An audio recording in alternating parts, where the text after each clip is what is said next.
तो ये एक दोस्त ने सवाल भिजवाया है कि कुरान मजीद में ये ज़िक्र आता है कि अगर कुफ़ार को उसके मिन जानिबिल्लाह और सच्चे कलाम होने में शक है तो इस जैसी कोई सूरत बनाकर दिखाएं। ठीक।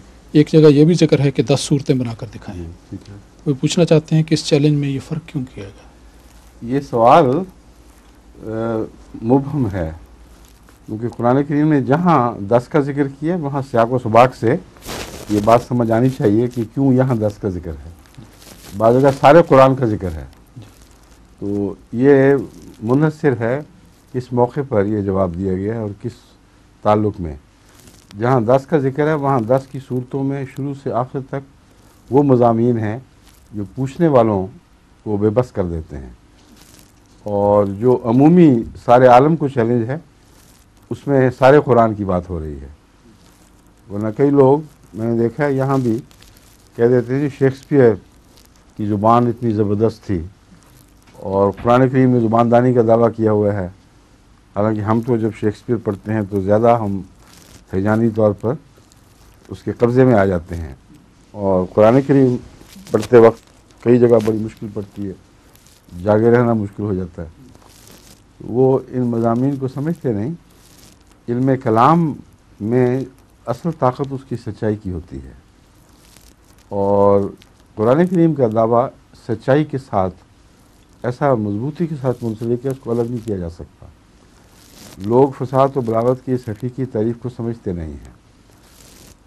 झूठ में भी बाज़ सच्चाई का रंग आ जाता है अगर कलाम पर कुदरत हो, और जितने ड्रामेटिस्ट हैं वो फ़र्ज़ी बातों को, या एक्टर्स भी उसमें उनकी मददगार होते हैं, फ़र्ज़ी बातों को इतना क़ुव्वत के साथ पेश करते हैं कि इंसान उसमें डूब जाता है और समझता है ये हक़ है, और उस फ़र्ज़ी हक़ की खातिर इंसान ज़रा भी कुर्बानी नहीं कर सकता। ये एजाज़ नहीं है।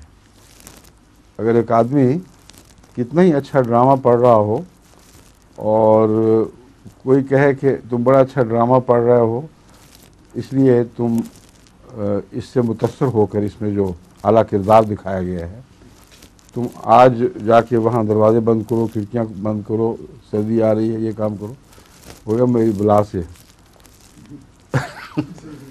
लेकिन कुरान करीम की एक आयत ऐसी भी होती है बसावक़ात, जिसमें कुरान करीम फरमाता है कि सारे बदन पर लर्ज़ा तारी हो जाता है, और उस एक आयत के बदले इंसान ने कौमें जान देने के लिए तैयार हो जाती हैं। ये फ़र्क है सच्चाई के एजाज़ में और फसाद व बलागत अमूमी में। कुरान करीम ने ये जो फ़र्ज़ी फसाद व बलागत है लफ़ाज़ी की, उसका दावा ही नहीं किया, बल्कि जहाँ शायरी का इनकार किया वह इस बात का इनकार किया। लोग इसको नहीं समझते कि हज़रत सल्लल्लाहु अलैहि वसल्लम को फरमाया कि इनको बता दे कि तू शायर नहीं है, और शायर का और नबी का ये फ़र्क नहीं है कि नबी वो क़ादिरुल कलाम नहीं होता।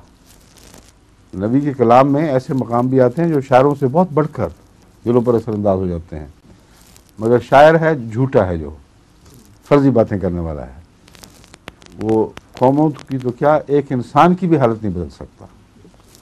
बड़े से बड़े एक्टर, ड्रामेटिस्ट ऐसे ड्रामों के बाद जिन पे सामीन और देखने वालों की आंखों से आंसू बहते हैं, जब बाहर निकलते हैं तो एक ज़र्रा भी उनके किरदार में फ़र्क नहीं पड़ा हुआ होता, ना उन सामीन के किरदार में। जो रिश्वतखोर थानेदार है उसने वापस जाके पहले रिश्वत ही लेनी है। इसलिए बहुत बड़ा फ़र्क है। पुरानी एजाज़ के दावे को उसके सियाक़ व सबाक़ में देखना चाहिए।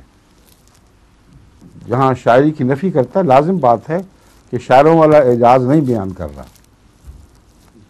समझ गए?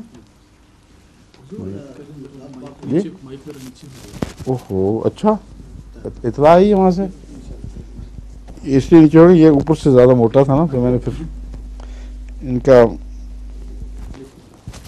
कुछ झुकता भी इस तरफ, ये बेचारा।